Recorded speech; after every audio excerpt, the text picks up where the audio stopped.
election, IEBC became a law and institution unto itself, and so flagrantly flouted the constitution and the written law on elections that in the end, it completely subverted the will of the electorate. In particular, the petitioners urged that the first respondent violated the constitutional principles set out in Articles 81 and 86 by failing to ensure that the conduct of the elections was simple, accurate, transparent, verifiable, secure, and accountable.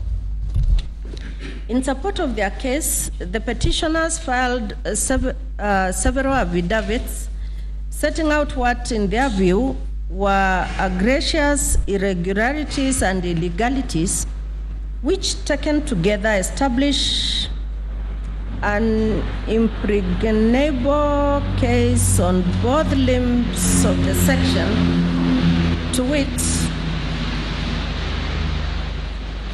non-compliance with constitutional principles and the written law on elections, as well as commission of irregularities which affected the results of the elections.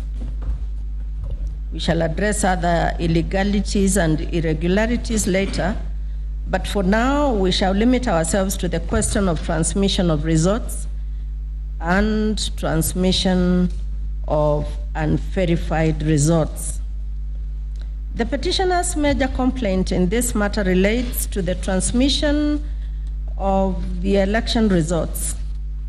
Olekina, Godfrey Osotsi, and Olga Karani, who were NASA's agents at the National Tallying Center at Bomas of Kenya, deposed that hardly 10 minutes after the polling closed at 5 p.m. on the 8th of August 2017, the presidential elections results started streaming in and were beamed on TV screens at the center without any indication of where they were coming from. On inquiry, IEBC kept fumbling around, alleging that because of network challenges, images of Forms 34A were not coming in as fast as would be expected, and that some might not come in at all. Olekina deposed that by the end of 10th of August 2017, IEBC had supplied them with only 23,000 Forms 34A and 50 Forms 34B. By the time the results were declared on the 11th of August, the results from over 10,000 polling stations had not been received. In these circumstances, he wondered how the final results declared could be relied upon to validate the election. The petitioner's further case is that the results that were streaming in from the 8th of August 2017 to the 11th of August 2017 showed a consistent difference of 11% between the results of Uhuru Kenyatta and Raila Odinga. According to the petitioners, such a pattern indicated that the results were not being streamed in randomly from the different polling stations, but that they were being held somewhere and adjusted using an error adjustment formula to bring in a predetermined outcome of the results. In a nutshell, the petitioner's claim in this regard is that on consideration of the evidence contained in all the affidavits sworn in support of the petition and the submissions made by their counsel, IEBC's conduct of the presidential election was fundamentally flawed and or incompatible with the electoral values and principles of the Constitution, including transparency, accountability, accuracy, security, verifiability, and efficiency.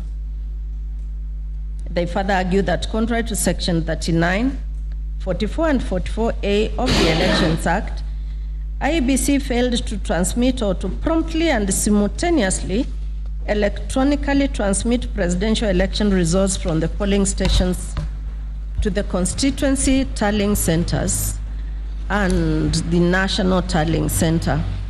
According to them, this failure was deliberate, systemic, and systematic. The petitioners add that IEBC's Secretary and CEO, Ezra Chiloba, is on record as admitting that as at 17th August 2017, over 9 days after the close of the polling, the IEBC was yet to provide all Forms 34A and Forms 34B to the petitioners. And that, bearing in mind that the mischief sought to be cured by the prompt electronic transmission of results and the constitutional obligation of secure, accurate, verifiable, accountable, and efficient elections, the unreasonable delay in the electronic transmission of the results, if at all, as required by Section 39(1)(c) of the Elections Act, grossly affected the integrity and credibility and validity of the results purportedly declared by the IEBC, so the petitioners contended. In response, the first and second respondents submitted that upon completion of counting of votes, the presiding officers would, using the KEMS, take an image of Form 34A, manually enter into the KEMS the result of each candidate, and then simultaneously transmit the image and the results directly to the NTC and to the CTC. The first and second respondents' case, as contained in James Muhati's affidavit, is also that the transmission of results required 3G and 4G mobile network, which was provided by 3 mobile network operators, Safaricom, Airtel, and Telkom Orange. That following a mapping exercise carried out by the first respondent and analysis by the MNOs, the mobile network operators, he does not say when this was done, it was ascertained that about 11,155 polling stations within the country were not effectively covered by either 3G or 4G network. In that regard, it was their case that the presiding officers in such affected polling stations would then be required to move to points with network coverage, or in the alternative, to constituency tallying centers in order to transmit the results. The first and second respondents further urged that even if the electronic transmission of results was not effective as pleaded, the Forms 34A were still physically delivered to the CTC in accordance with the law. They also maintained that the system was not compromised and the results were not in any way manipulated. In conclusion, the respondents urged that the flaws in election transmission of results, if any, cannot be the basis of voiding a presidential election with such a large margin of difference of numbers between the 2 leading contestants. Counsel for the respondents, the second interested party, as well as the first amicus curiae, the Attorney General, submitted that in an election petition, the paramount consideration is to ensure that the will of the majority of the voters carry the day. In their view, flaws in election results transmission cannot be the basis of avoiding a presidential election with such a large margin in votes as the one in this case. On our part, having considered the opposing positions, we are of the view that the contentions by the first and second respondents ignore 2 important factors. One, that elections are not only about numbers, as many, surprisingly, even prominent lawyers would like the country to believe. Even in numbers, we used to be taught in school to arrive at a mathematical solution. There is always a computational path one has to take, as proof that the process indeed gives rise to the stated solution. Elections are not events, but processes.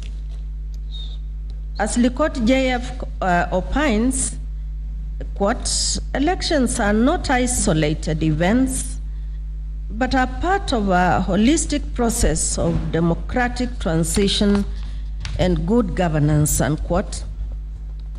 Incidentally, IEBC's own election manual, what they call the source book, recognizes that an election is indeed a process. There are many other authorities which speak to this proposition. In Kanyalal Omar versus Trivedi and others, and the Union of India versus Association for Democratic Reforms and another, the Supreme Court of India, for example, stated that the word election is used in a wide sense to include the entire process of election, which consists of several stages, and it embraces many steps, some of which may have an important bearing of the result of the process. These stages include voter registration, political party and candidate registration, the allocation of state resources and access to media, campaign activities and the vote, the count, tabulation, and the declaration of results. Lady Justice Georgina Wood, the former Chief Justice of Ghana, made the same point and added over stages where she stated, and I quote, the election process is not confined to the casting of votes on an election day and the subsequent declaration of election results thereafter. There are a series of other processes, such as the demarcation of the country into constituencies, registration of qualified voters, the registration of political parties, the organization of the whole polling system to manage and conduct the elections, ending up with the declaration of the results and so on, unquote. According to the European Human Rights Committee, the process also includes the right to challenge the election results in a court of law or other tribunal.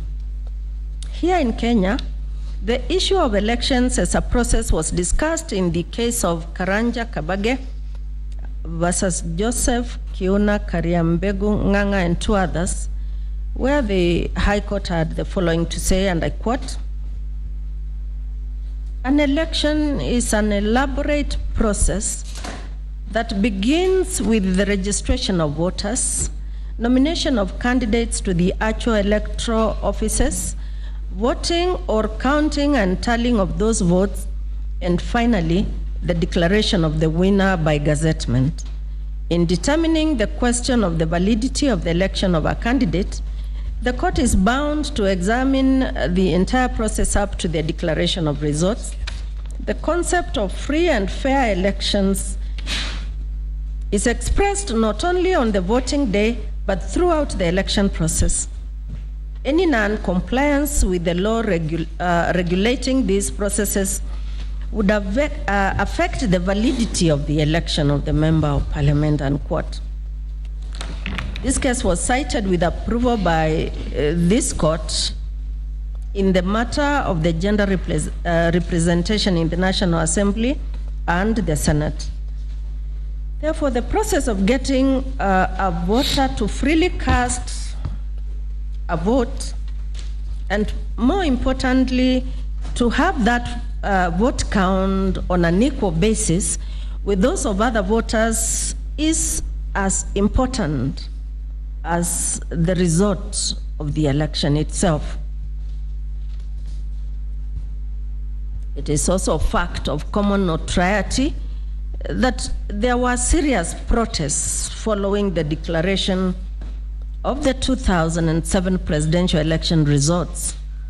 The violence arising from those protests not only claimed over 1,000 lives and led to the destruction of and the looting of property worth hundreds of millions of shillings, but also drove the entire country to the precipice of destruction.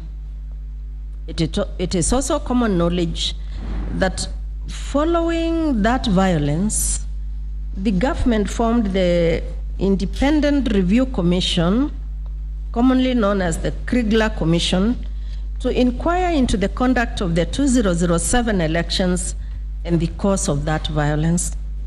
One of the critical areas of that commission's focus was the integrity of the vote counting, the tallying, and the announcement of presidential election results. Here we will let the Kriegler report speak for itself in the following words. I quote, "The accessibility of an election depends very considerably on the extent to which the public feel that the officially announced election results accurately reflect the votes cast for candidates and the parties.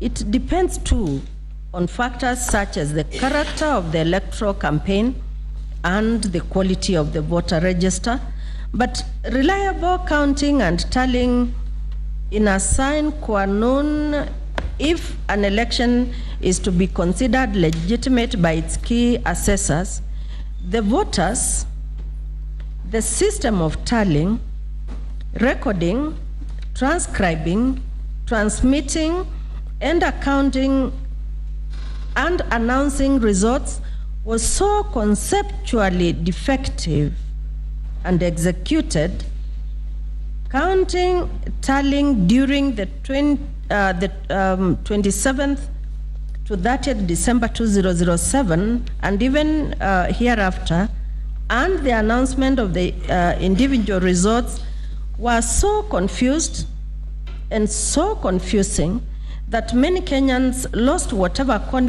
confidence they might have had in the results as announced. While integrity is necessary at all stages in the electoral process, nowhere is it more important than in counting and tallying," unquote. Among the significant recommendations the Kriegler Commission made related to the use of technology in the electoral process, it recommended as follows, quote, "Without delay, the Electoral Commission of Kenya, ECK, starts developing an integrated and secure tallying and data transmission system which would allow computerized data entry and tallying at the constituencies, secure simultaneous transmission of individual polling station level data to the National Tallying Center, and the integration of this results handling system in a progressive election results announcement system," unquote. Pursuant to these recommendations, the process of integrating technology into the conduct of elections was undertaken, starting with the use of biometric voter registration, equipment to register votes on a pilot basis in the run-up to the 2010 referendum.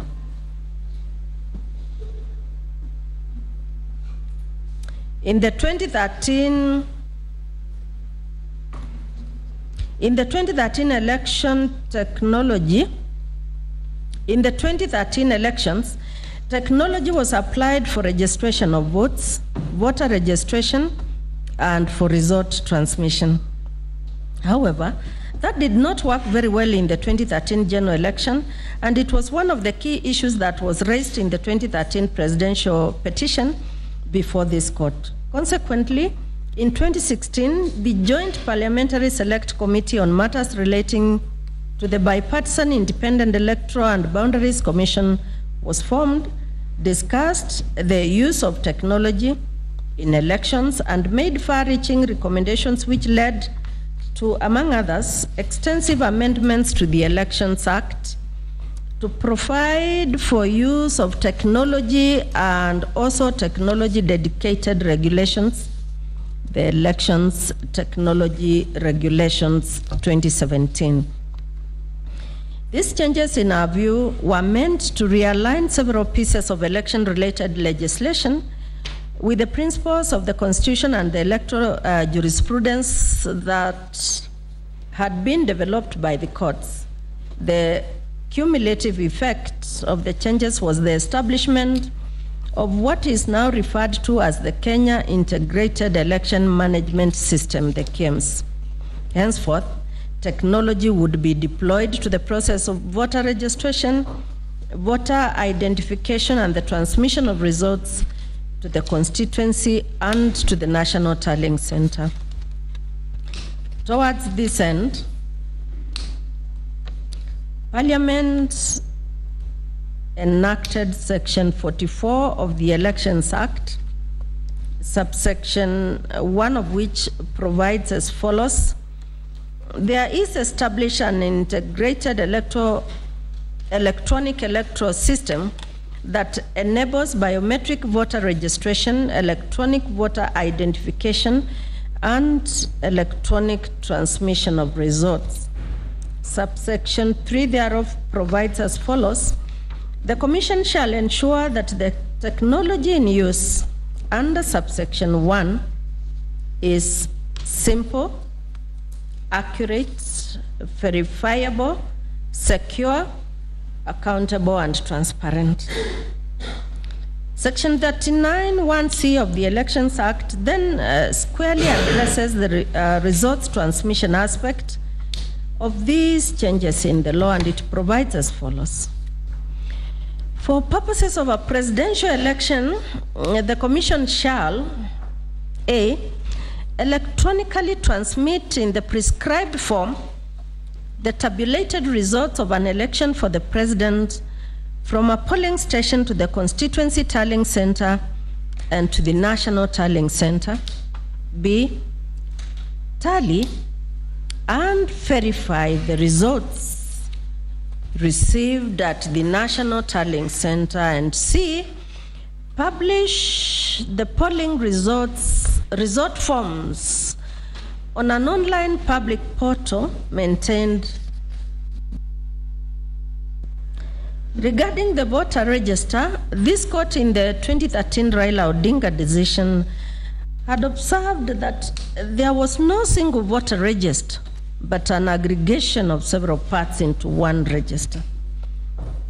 To cure this anomaly, Parliament amended Section 4 of the Election Act to provide, as I read, there shall be a register to be known as the Register of Voters, which shall comprise A, a polling register in respect of every polling station, B, a ward register in respect of every ward, C, a constituency register in respect of every constituency, D, a county register in respect of every county, and E, a register of voters residing in Kenya. Section 10(1) of the Elections Act provides that a person whose name and biometric data are entered into a register of voters in a particular polling station and who produces an identification document shall be eligible to vote in that polling station.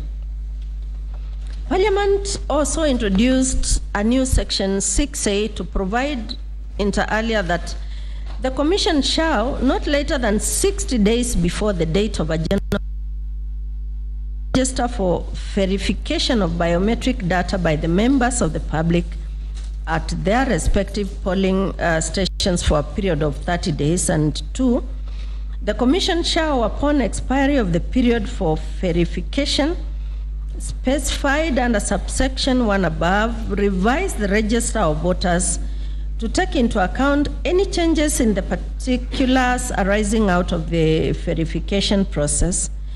3, the Commission shall, upon expiry of the period for verification specified under subsection above, publish the register of voters online and in such manner regulations.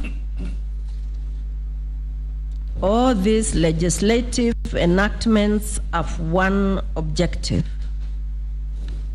to ensure that in conformity with the Constitution, elections are free, they are fair, they are transparent, and they are credible.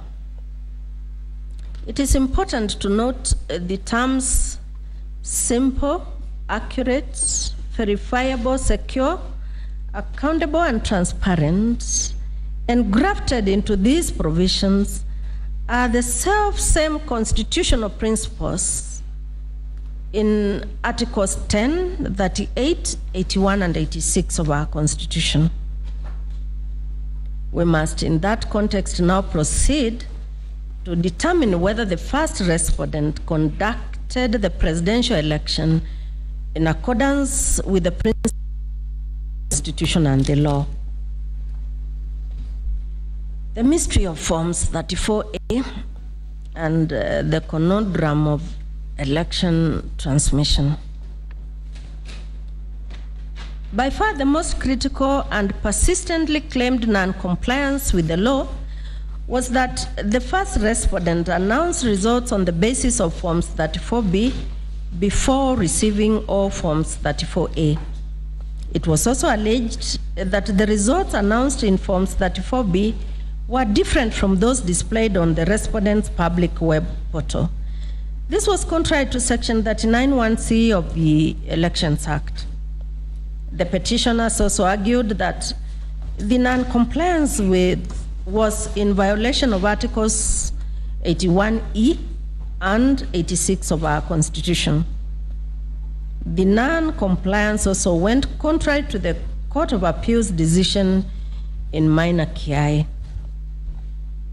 The petitioners also claimed that many results were transmitted from the polling stations unaccompanied by the scanned image of Form 34A, contrary to the provisions of Section 39(1)(c) of the Elections Act as read together with the Sections 44 and 44A of the Act.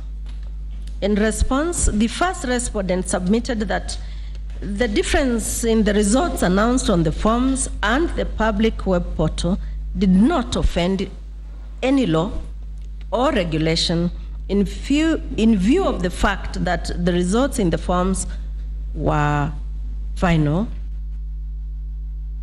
On the public web portal were only statistics. Mr. Nyamodi, counsel for the first respondent, also submitted that in view of the Court of Appeal's decision in Minor Kiai, the system of transmission had to be reconfigured to allow for manual transmission. Counsel explained that the source document that the first respondent relied on to do so was no longer Form 34A, but Form 34B. Likewise, counsel submitted a similar fate had befallen Form 34C in terms of format and structure.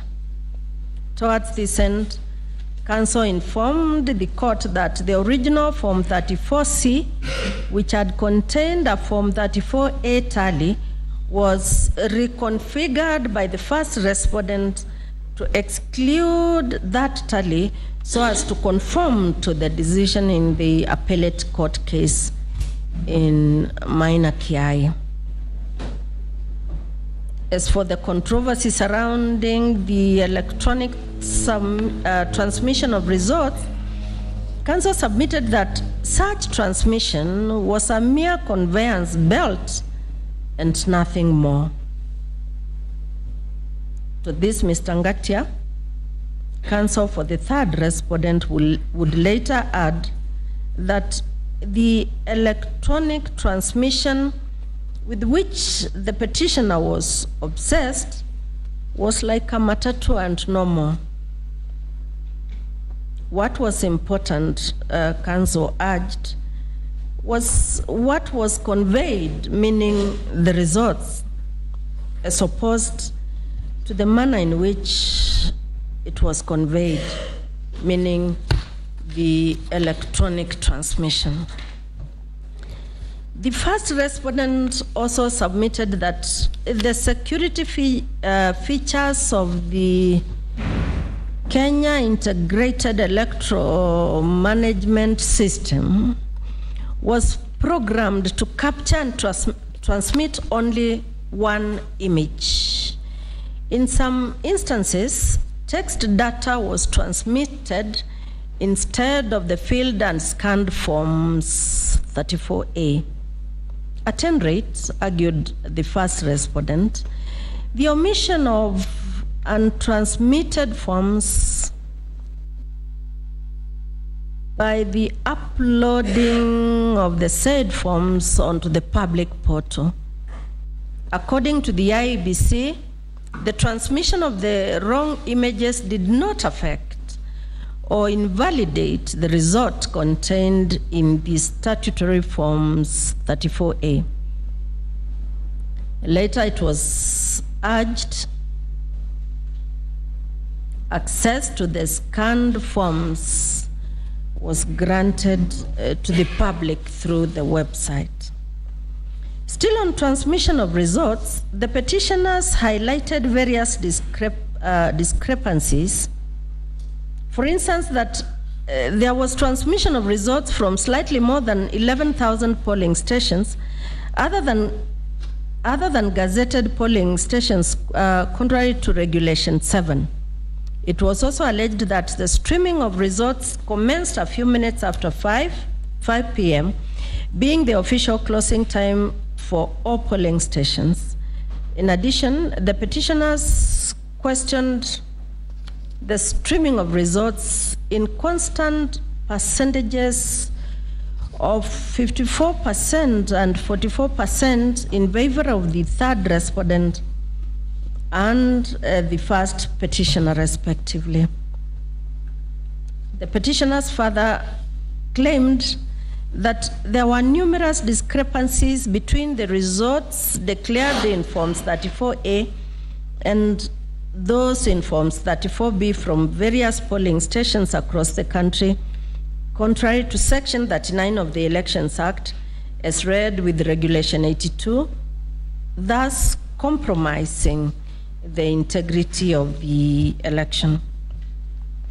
In response, the first and the second respondents countered the accuracy in some of the allegations by providing contrary figures through a number of deponents.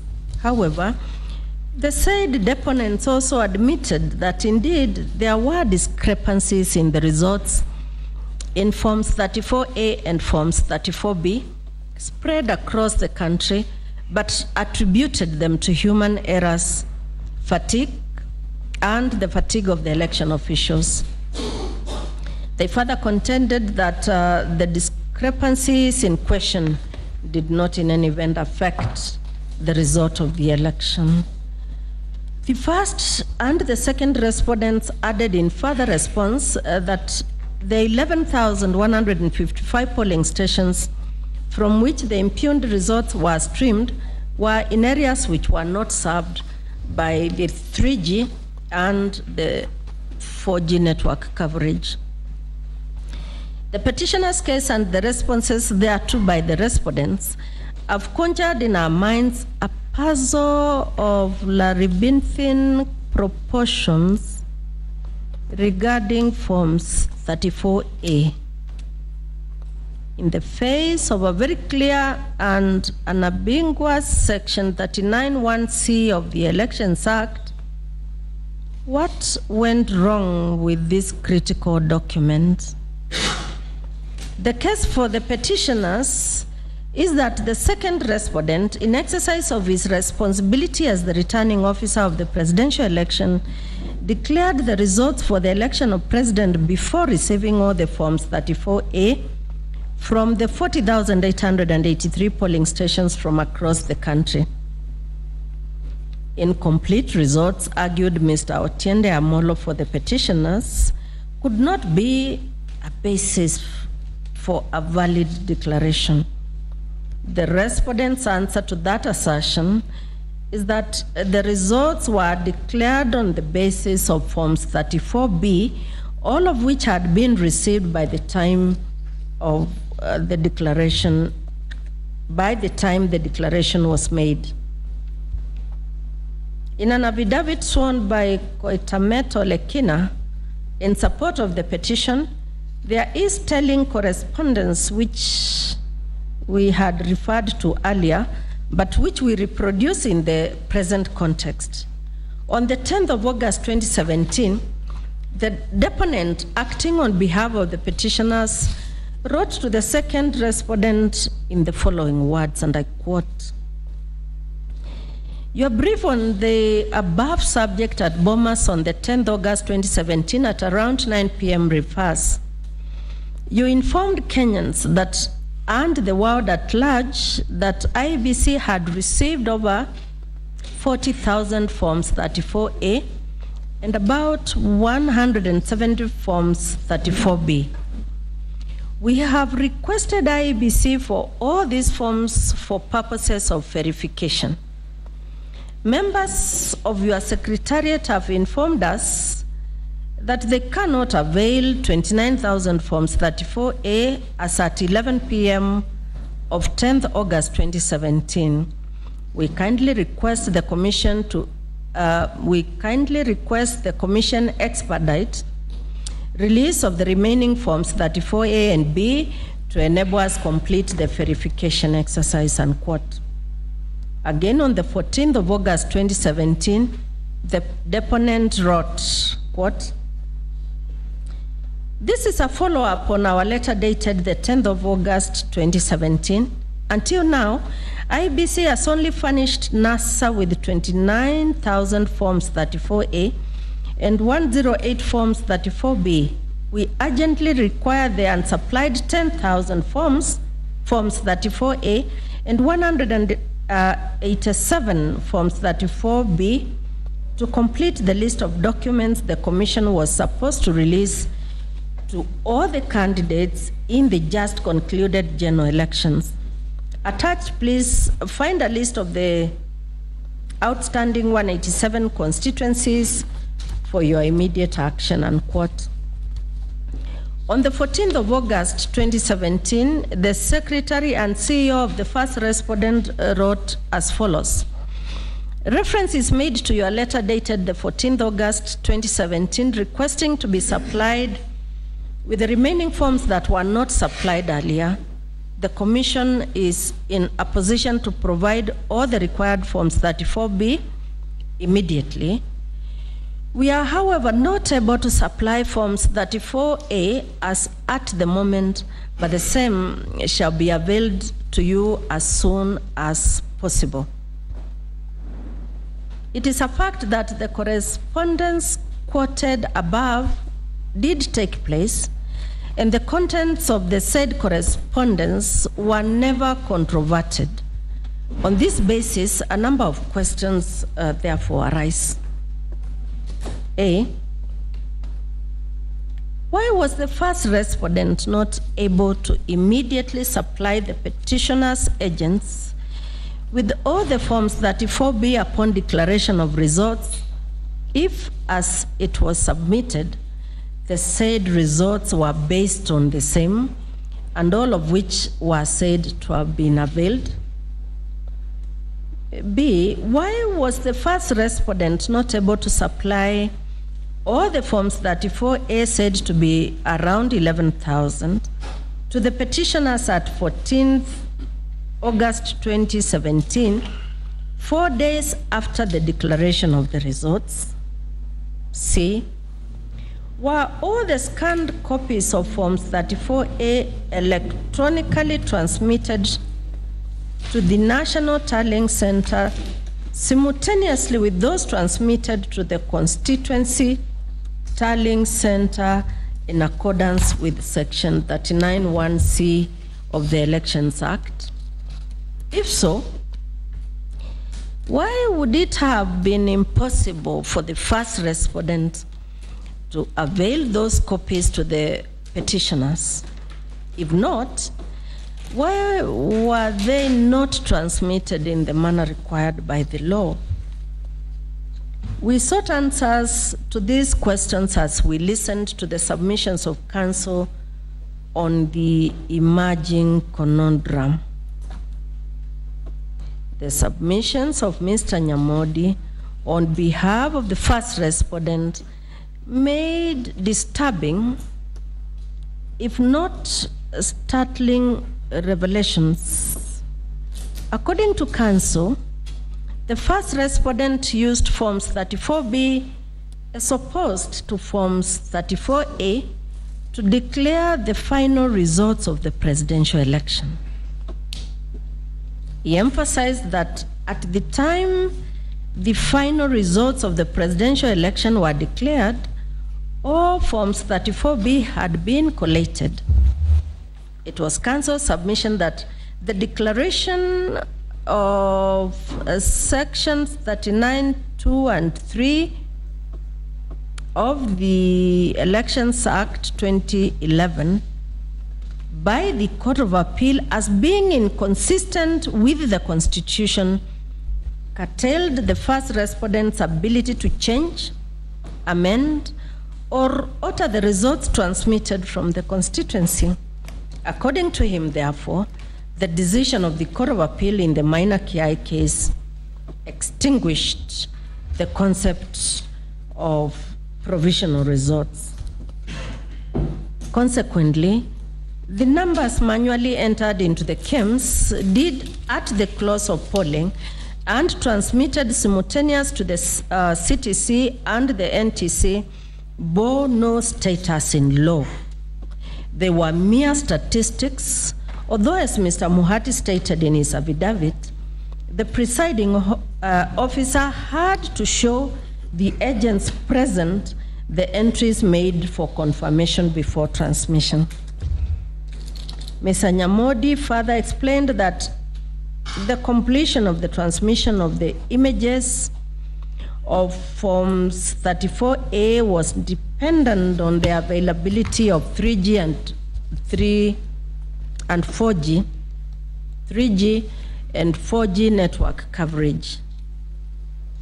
In respect of areas lacking 3G and 4G network coverage, the respondents established alternative mechanisms to ensure completion in transmission of the image of the Form 34A. The procedure adopted in the transmission and tallying of results of the presidential election was in conformity with the decision of the Court of Appeal in the minor Kiai case. On the basis of this process, counsel submitted that the petitioner's allegation that the first respondent deliberately predetermined and set itself on a path of subverting the law by being a law unto itself was unfounded. In addition, counsel submitted that the determination by the Court of Appeal on the finality of presidential election results declared by the constituency returning officer also changed the structure of Form 34C. Regulation 37, Subregulation 3B, for avoidance of doubt, provides as I now read: upon receipt of Form 34A from the constituency returning officers under Subregulation 1, the chairperson of the commission shall tally and complete Form 34C. However, the first respondent had to allegedly modify Form 34C to reflect the entry of Forms 34B, which was the form declared by the Court of Appeal to be the source document to determine the winner of a presidential election instead of Forms 34A. Mr. Nyamodi concluded by reaffirming that the way the first respondent structured its transmission system was largely based on the Court of Appeal's decision in the minor KI case, which did not interfere with or negate the will of the people resident in Form 34A. What was Mr. Nyamodi saying? We were left to ask. Was counsel admitting that the second respondent indeed, as claimed by the petitioners, had declared the presidential results without having received all Forms 34A? Was he in the same vein also admitting that not all Forms 34A had been electronically transmitted to the National Tallying Center from the polling centers as required by law? Where did the language of statistics as opposed to results emerge from? Was counsel disclosing the fact that fundamental changes had been made to the KIMS system at the sole discretion of the first respondent without reference to all the players in the presidential election contest? Be that as it may, Mr. Nyamodi persistently argued that the conduct by the first and second respondents, to wit, of declaring results solely based on Forms 34B without reference to Forms 34A, of not scanning all Forms 34A and simultaneously transmitting them to the NTC, of configuring Form 34C to exclude Form 34A tally and only include the Forms 34B tally, of introducing the language of statistics as opposed to results, that all these actions were necessitated, nay, required by the decision of the Court of Appeal in the minor KI decision. We were, on our part, at pains to understand how the Court of Appeal decision in that case could have provided a judicial justification for the conduct of the first and second respondents. The Attorney General, appearing as amicus curiae, having been so admitted, and despite having been clearly restrained from submitting on the so-called impact of the minor KI decision, also appeared to suggest in his closing remarks that somehow the appellate court's decision in that case had changed the landscape of the conduct of elections in this country. In the above context, we reiterate that the main questions that this court has to grapple with at this stage are as follows. A, whether the second respondent declared the results of the presidential election before he had received all the results tabulated on Forms 34A from all the polling stations. B, whether all the Forms 34A had been electronically transmitted from the polling stations to the National Tallying Center. We've read the extensively reasoned and powerfully rendered decision by the Court of Appeal in the minor KI case, we find nowhere in that decision where the learned judges of appeal suggested or even appeared to suggest that by affirming the High Court's decision, which had declared Section 39, subsection 2 and subsection 3 of the Elections Acts unconstitutional, the Court of Appeal somehow, for unstated reasons, lent judicial imprimatur to the first and second respondent to either circumvent or simply ignore the provisions of Section 39(1)(c) of the Elections Act.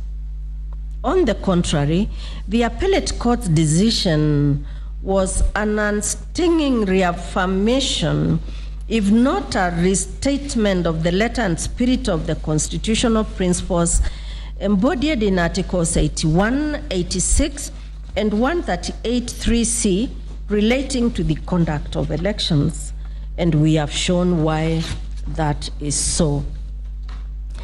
Section 39(1)(c) of the Elections Act, for avoidance of doubt, provides as follows, quote, "For purposes of a presidential election, the Commission shall, A, electronically transmit in the prescribed form the tabulated results of an election for the president from a polling station to the constituency tallying center and to the national tallying center. B, tally, verify the results, tally and verify the results received at the national tallying center. And C, publish the polling result forms on an online public portal maintained by the Commission."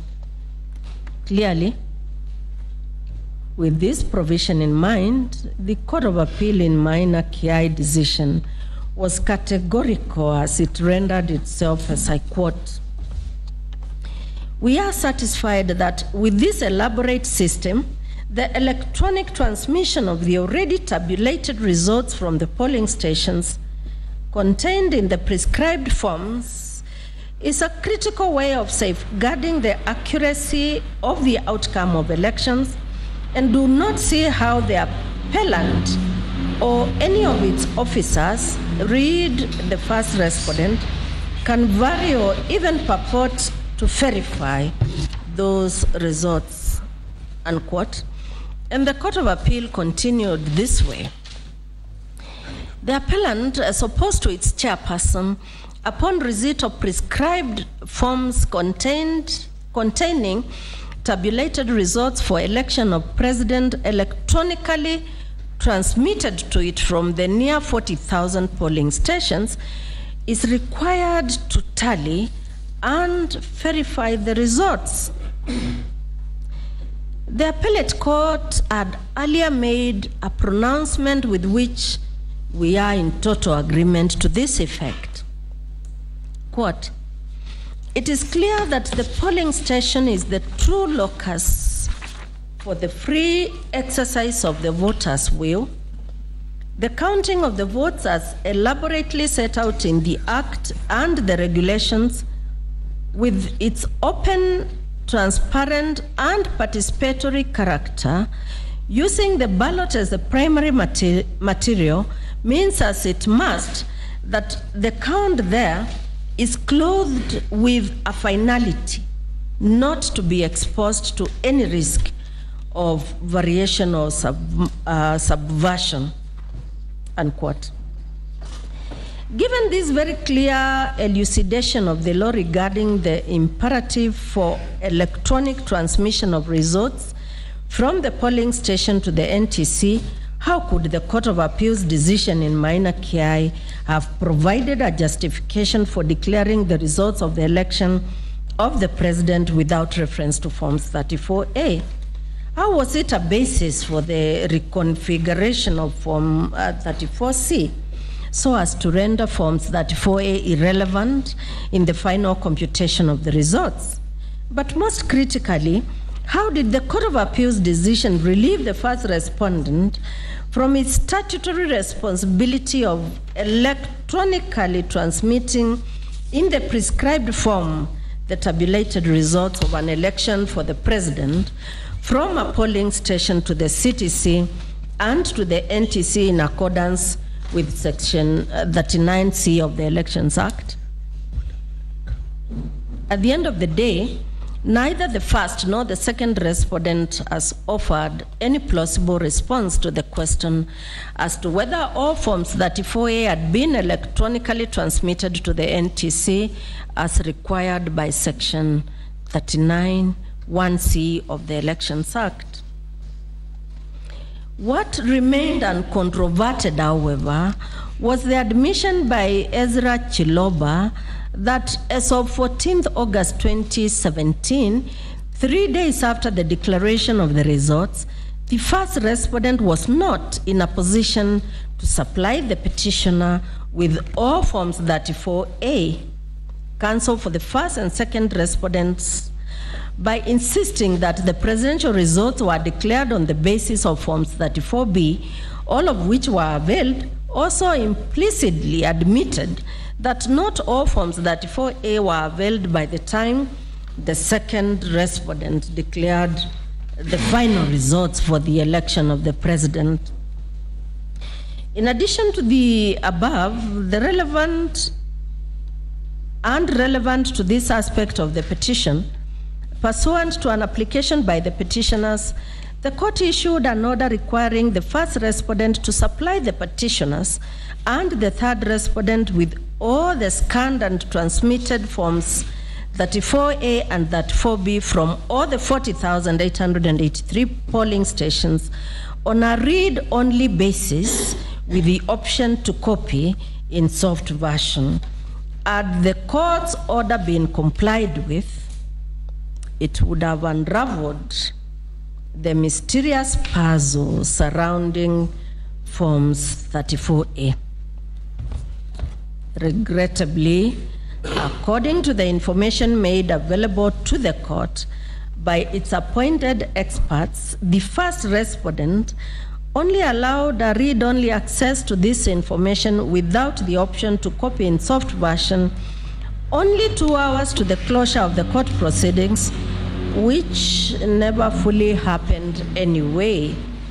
By this time, however, the puzzle had already been unraveled in the mind of the court, and we shall shortly explain why.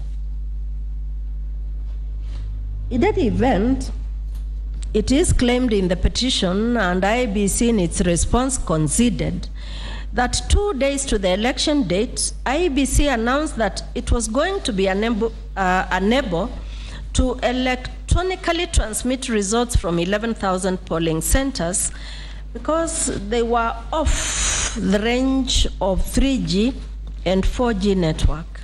Consequently, its officers would have to move to spots where they could get network to be able to transmit. Come the election date on the 8th of August 2017, IEBC claimed it was unable to transmit results from those stations. According to submissions by counsel for IEBC, such inhibition set in place the use of a complementary system of transmission of results envisaged under Section 44A of the Elections Act, which is in essence the physical delivery of Forms 34A to the CTC, and hence the delay in the declaration of the results from those polling stations. With tremendous respect, we cannot accept IEBC's said explanation. Failure to access or catch 3G and or 4G network, in our humble view, is not a failure of technology. Surely, IEBC's ICT officials must have known that there are some areas where network is weak or totally lacking and should have made provision for alternative transmission. it cannot have dawned on IEBC's ICT officials 2 days to the elections that it could not access network in some areas. In stating so, we note that under regulations 21, 22, and 23 of the Elections Technology Regulations 2017, IEBC was required to engage a consortium of telecommunication network service providers and publish the network coverage at least 45 days prior to the elections. In that regard, we take judicial notice of the fact that in one of its press briefings preceding the elections, IEBC assured the country that it had carefully considered every conceivable eventuality regarding the issue of the electronic transmission of the presidential election results, and categorically stated that technology was not going to fail them. IEBC indeed affirmed that it had engaged 3 internet service providers to deal with any network challenges. We cannot therefore accept IEBC's explanation of alleged failure of technology in the transmission of the presidential election results. The so-called failure of the transmission was, in our view, a clear violation of the law. In any case, in his affidavit, Mr. Muhati, IEBC's ICT director, stated, averred that in polling stations of the range of 3G and 4G network coverage, the presiding officers were instructed to move to points with network coverage or to the constituency tallying centers in order to electronically transmit the results. It is important to note that once the POs who were off the network range scanned the results into Forms 34A and typed the text messages of the same into the KIMS and pressed the submit key, a process IEBC told the country was irreversible.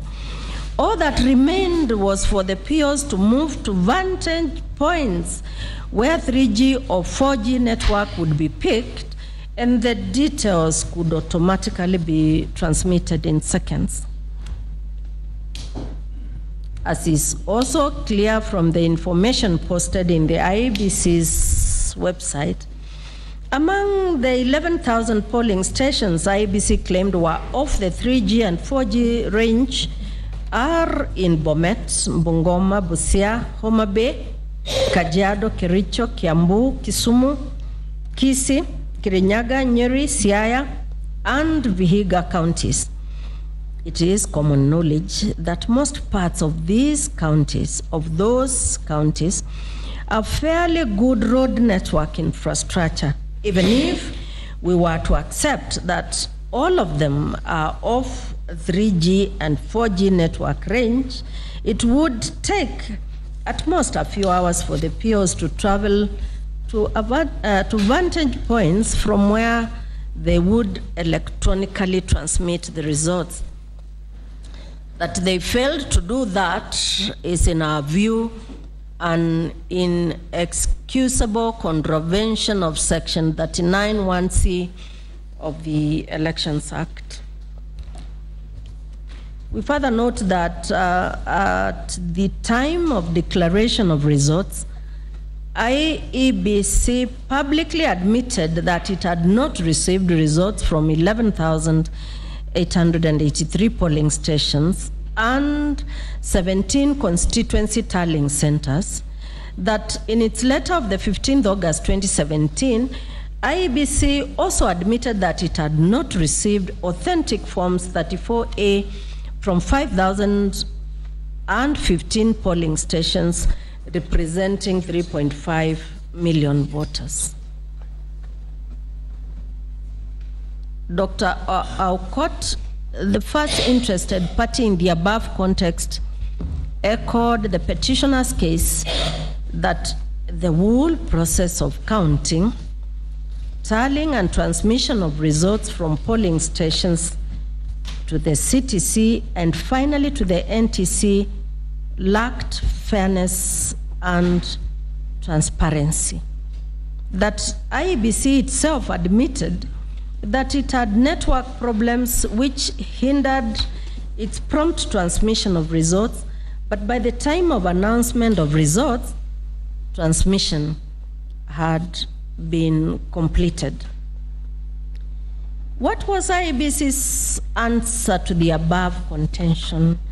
In his submissions before us, Mr. Nyamodi, learned counsel for IEBC, outlined to the court the mode of the transmission process of the results and submitted that after the manual filling in of Form 34A, the POs then keyed in the results into the KEMS kit, took the image of the Form 34A, and then simultaneously transmitted the same to the constituency and national tallying centers. Our understanding of this process is that the figures keyed into the KEMS corresponded with those on the scanned images of Forms 34A.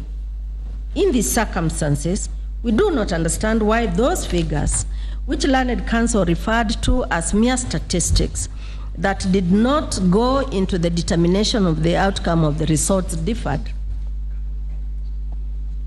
In these circumstances, bearing in mind that IEBC had the custody of the record of elections, the burden of proof shifted to it to prove that it had complied with the law in the conduct of the presidential election, especially on transmission of the presidential election results, and it failed to discharge that burden.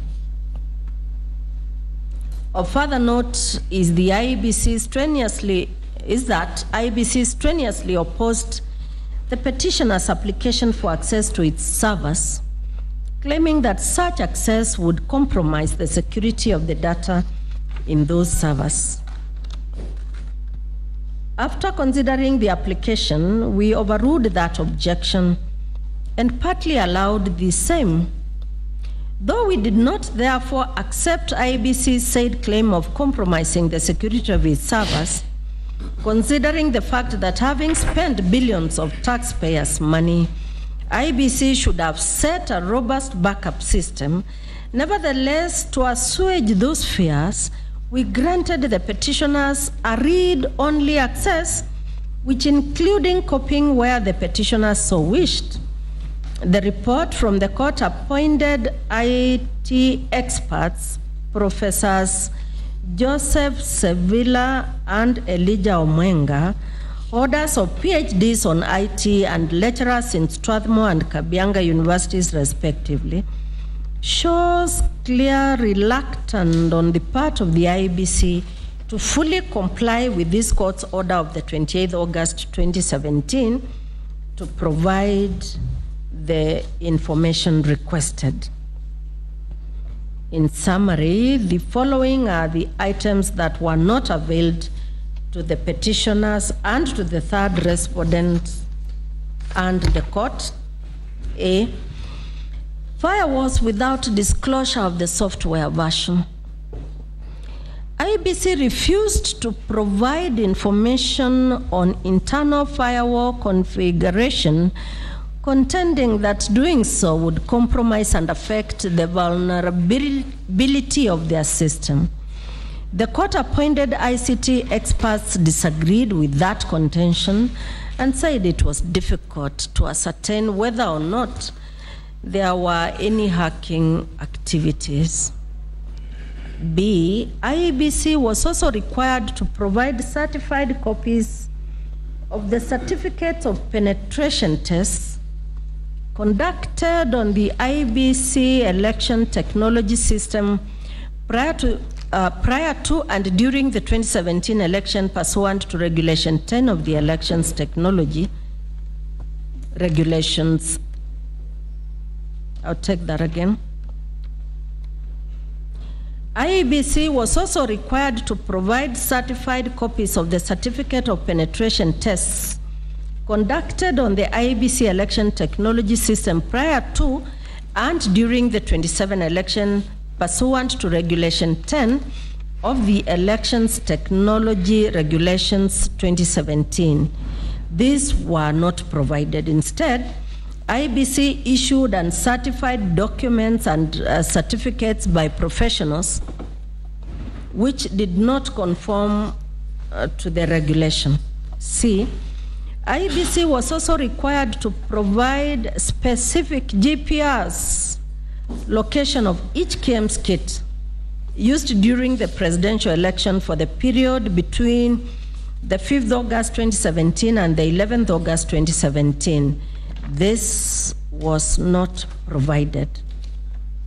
IEBC instead provided the GPS locations for the polling stations, which was not ordered to be granted. D, documents for allocated and non-allocated KEMS kits procured was provided. However, the information on whether the kits were deployed or not was incomprehensive.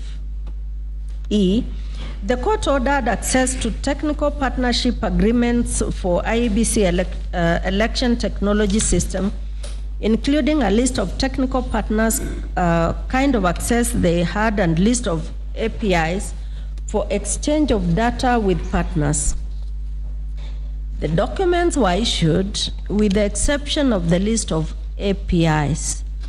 The court-appointed ICT experts said full information on APIs would have enabled determination of what kind of activities may have taken place.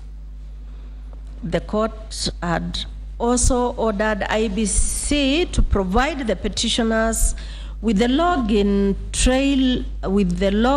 trail of users and equipment into the IEBC servers, the login trails of users and equipment into the KEMS database management systems, and the administrative access login into the IEBC public portal between the 5th of August 2017 to date, being the date of the court order, which was the 28th August 2017.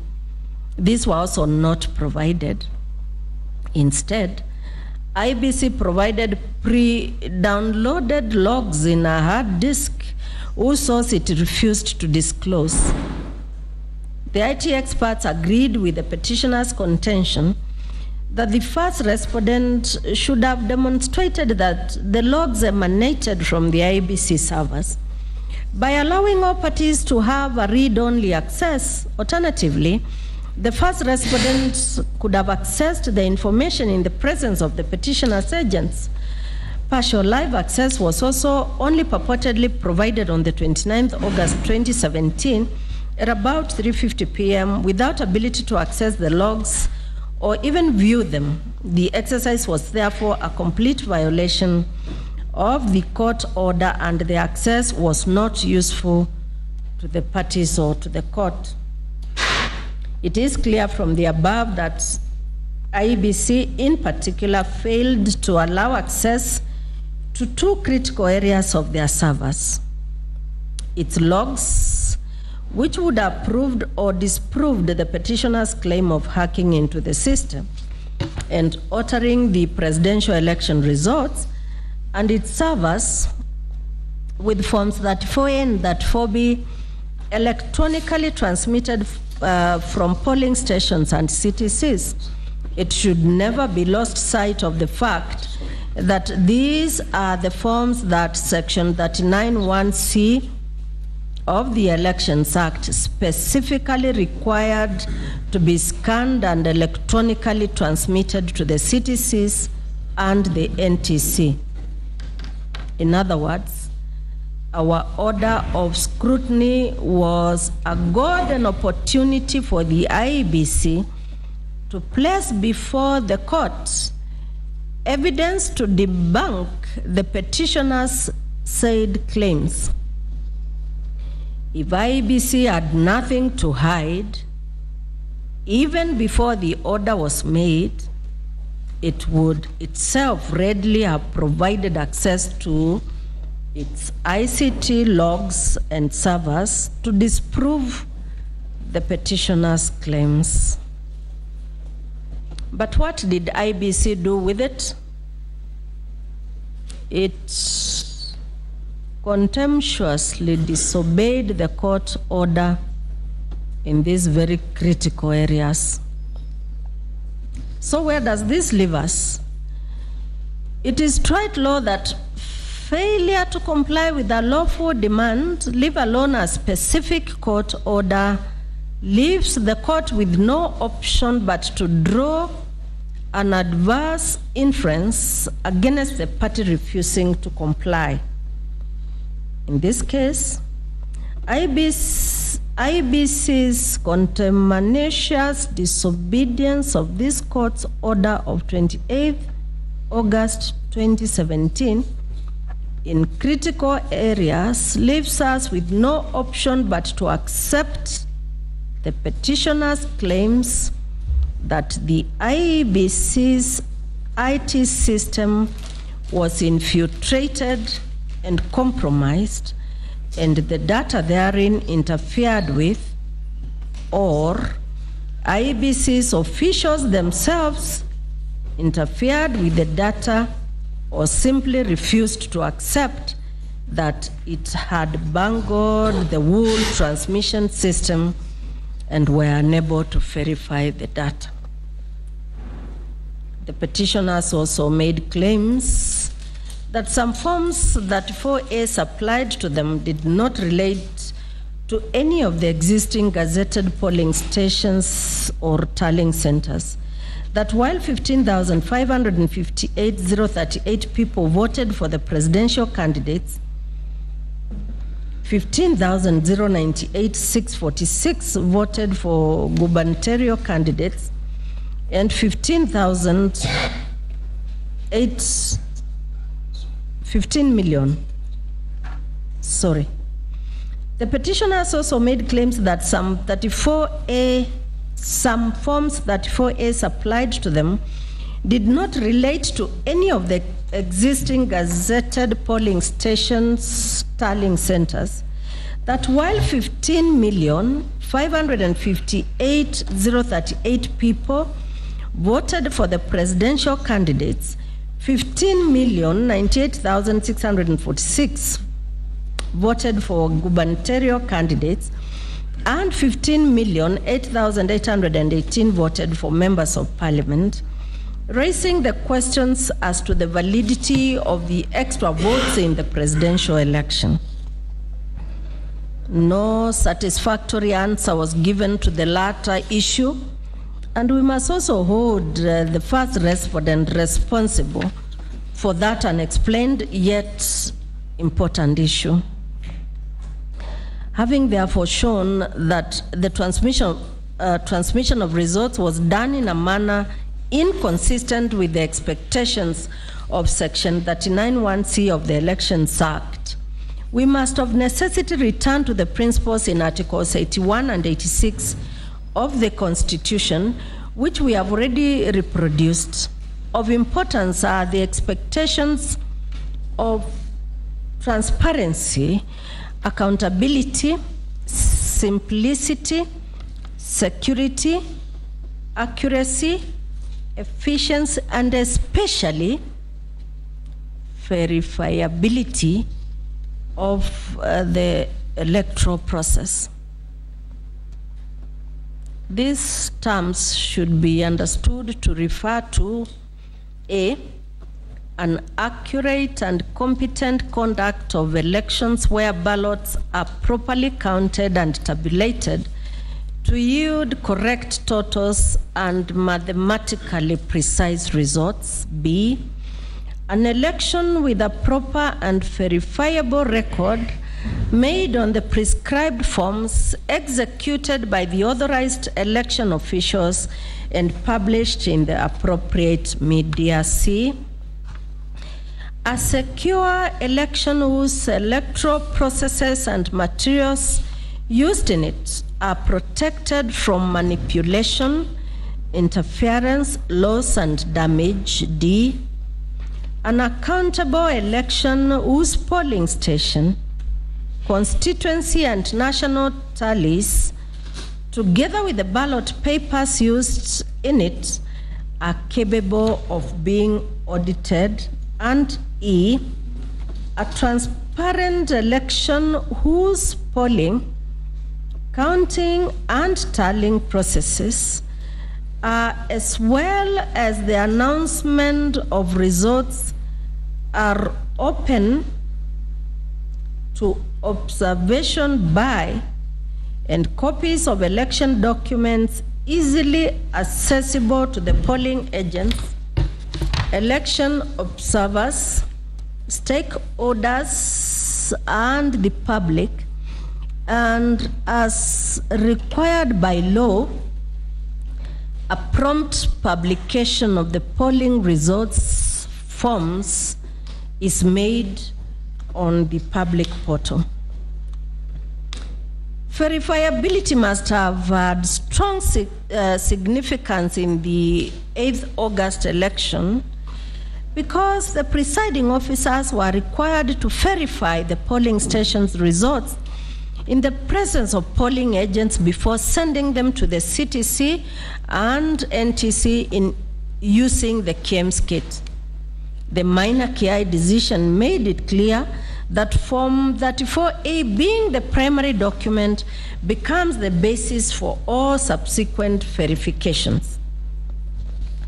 We have already addressed the import of the refusal to obey a court order, and we further note that the whole exercise of limited access to the first respondents' IT system was meant to confirm and verify both the efficiency of the technology and also verify the authenticity of the transmissions allegedly made to the CTC and to the NTC.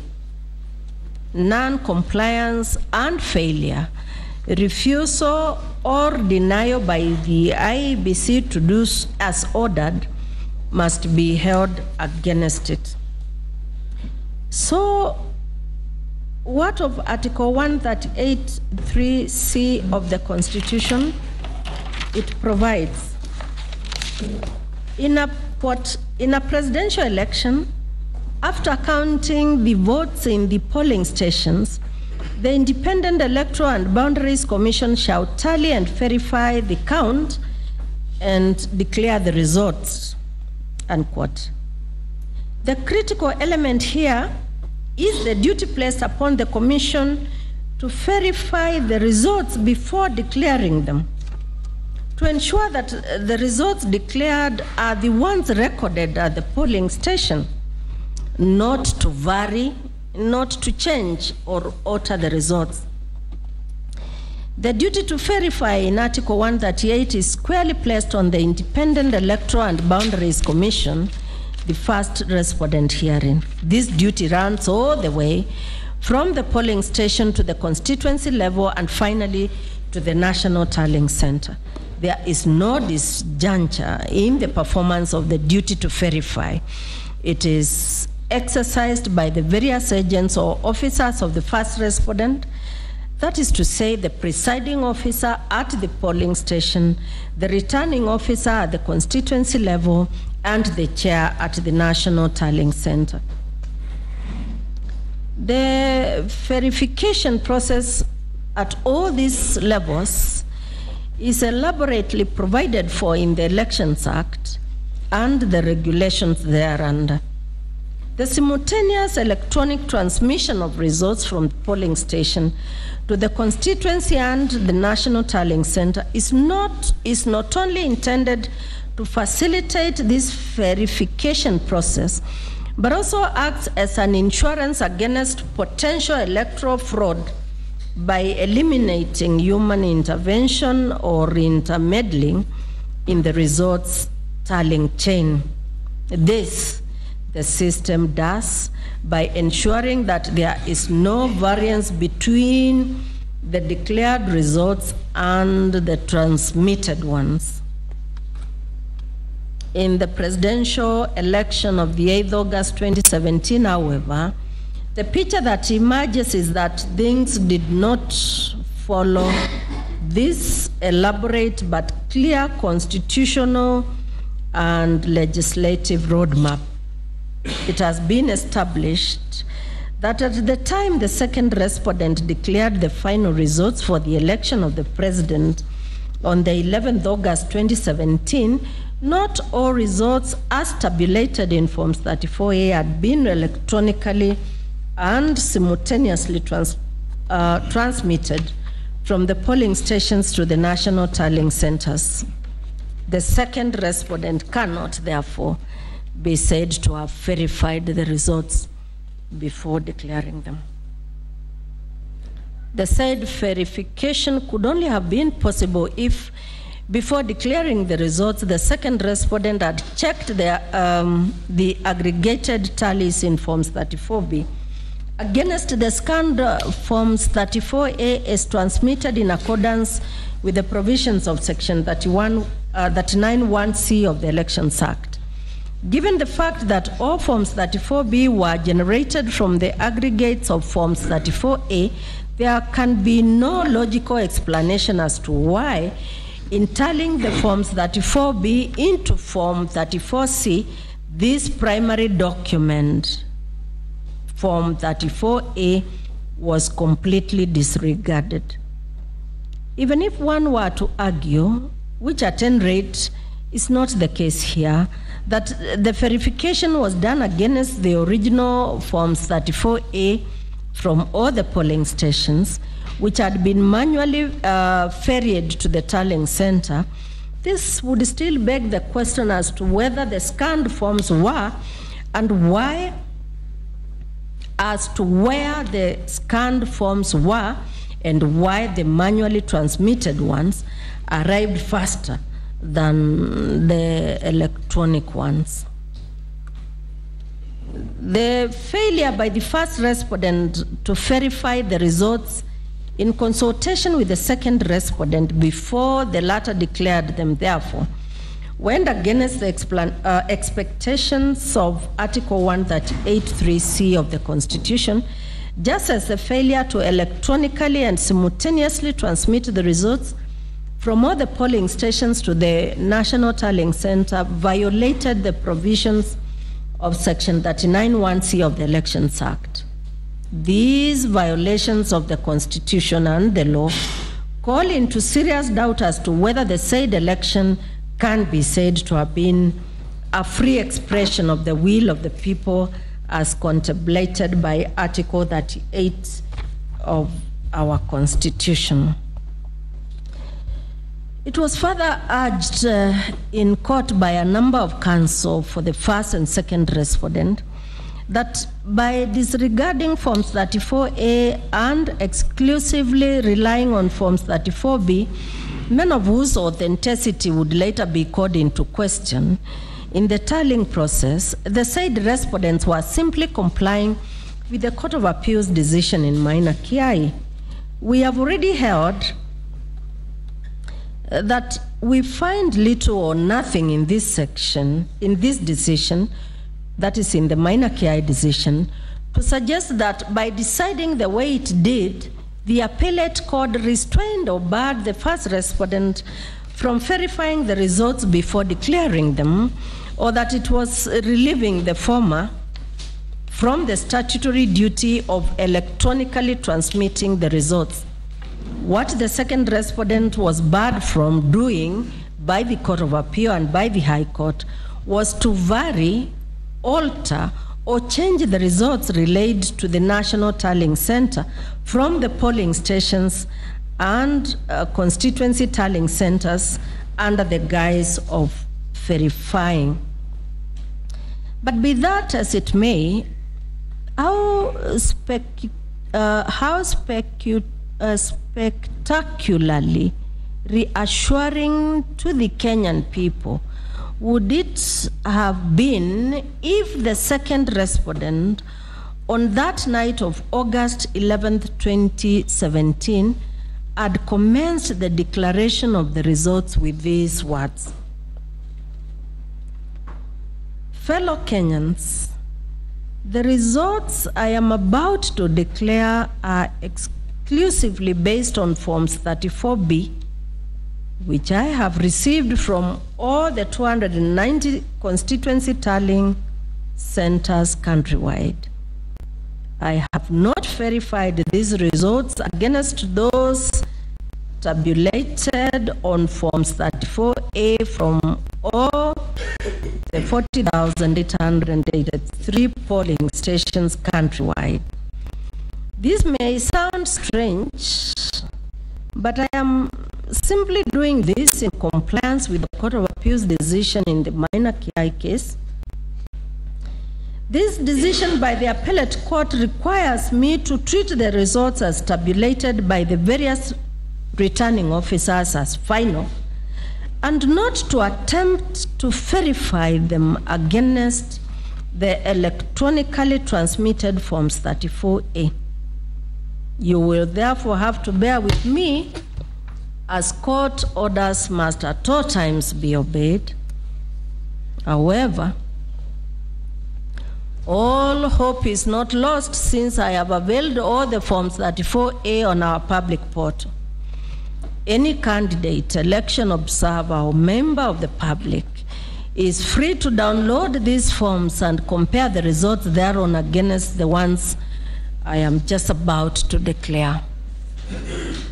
If such an exercise should reveal serious discrepancies, then one can petition the Supreme Court to scrutinize them and even annul them, since the Supreme Court has original and exclusive jurisdiction over such disputes. He failed to do the above, and apart from the duty to verify, the first respondent also has the responsibility to ensure that the system of voting, counting, tallying results is verifiable.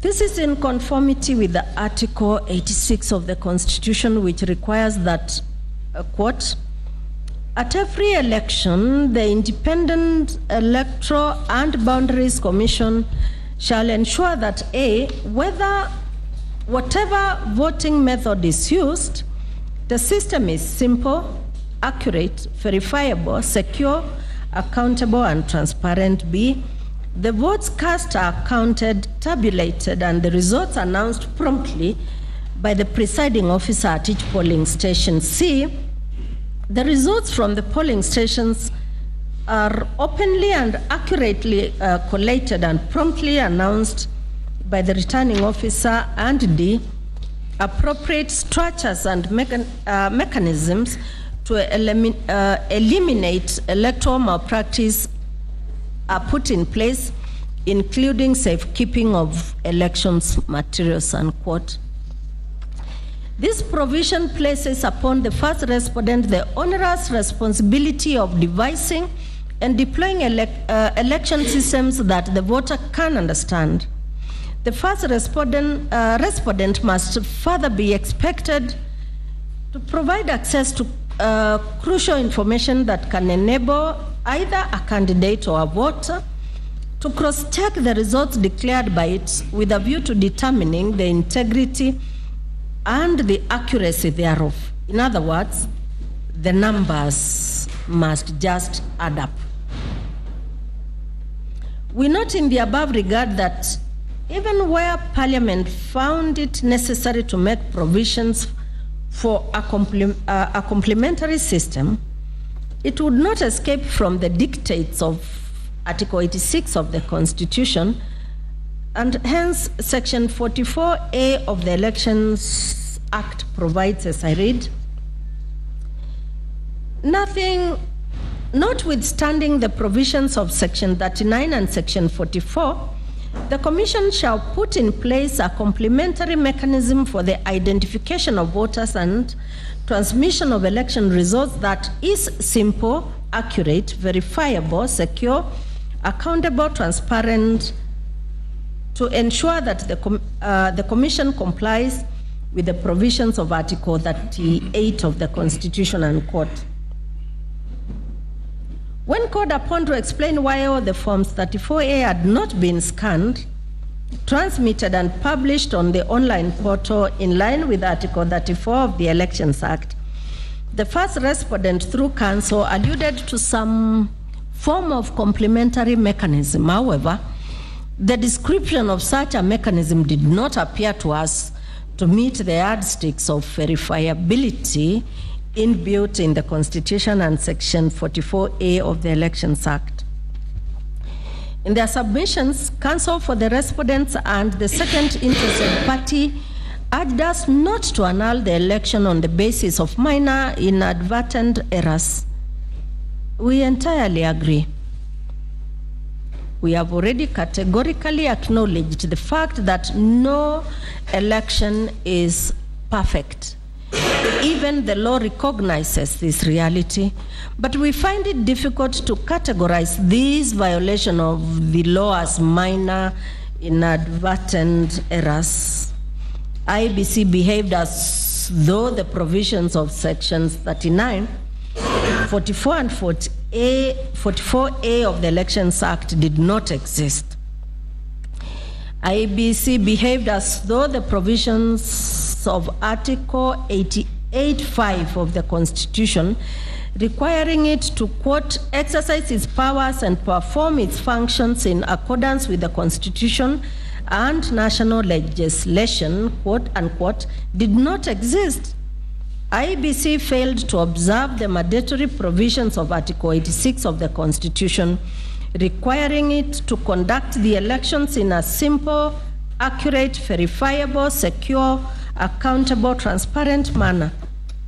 Where is transparency or verifiability when IEBC, contrary to Articles 35 and 47 of our Constitution, was still, in the contumacious disobedience of this court's order, refuses to open its servers and logs for inspection? Having therefore carefully considered all the affidavit evidence and submissions of counsel for all the parties, we find and hold that the petitioners herein have discharged the legal burden of proving that the second respondent declared the final results for the election of the president before the first respondent had received all the results from Forms 34A from all the 40,883 polling stations, contrary to the Constitution and to the applicable law. We also find and hold that the second respondent declared the said results solely on the basis of Forms 34B, some of which were of dubious authenticity. We further find that the first respondent, in disregard of the provisions of Section 39(1)(c) of the Elections Act, either failed or neglected to electronically transmit in the prescribed form the tabulated results of an election of the president from many polling stations to the National Tallying Center. At this juncture, we must restate that no evidence has been placed before us to suggest that the process of voter registration, voter identification, manual voting, and vote counting were not conducted in accordance with the law.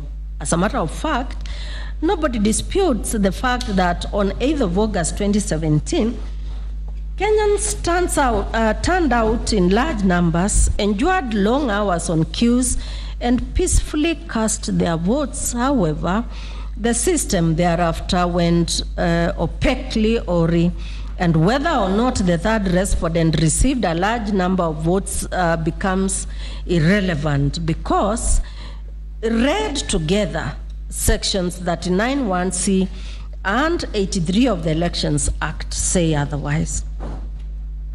In passing only, we must also state that whereas the role of observers and their interim reports were heavily relied upon by the respondents as evidence that the electoral process was free and fair, the evidence before us points to the fact that hardly any of the observers interrogated the process beyond counting and tallying at the polling stations.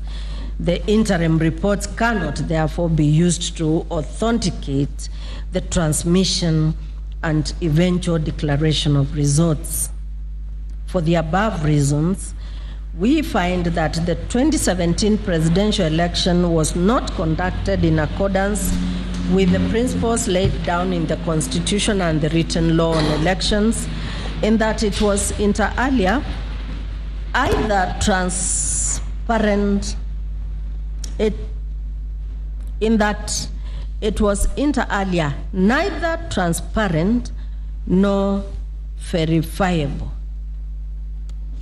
On that ground alone, and on the basis of the interpretation we have given to Section 83 of the Elections Act, we have no choice but to nullify it.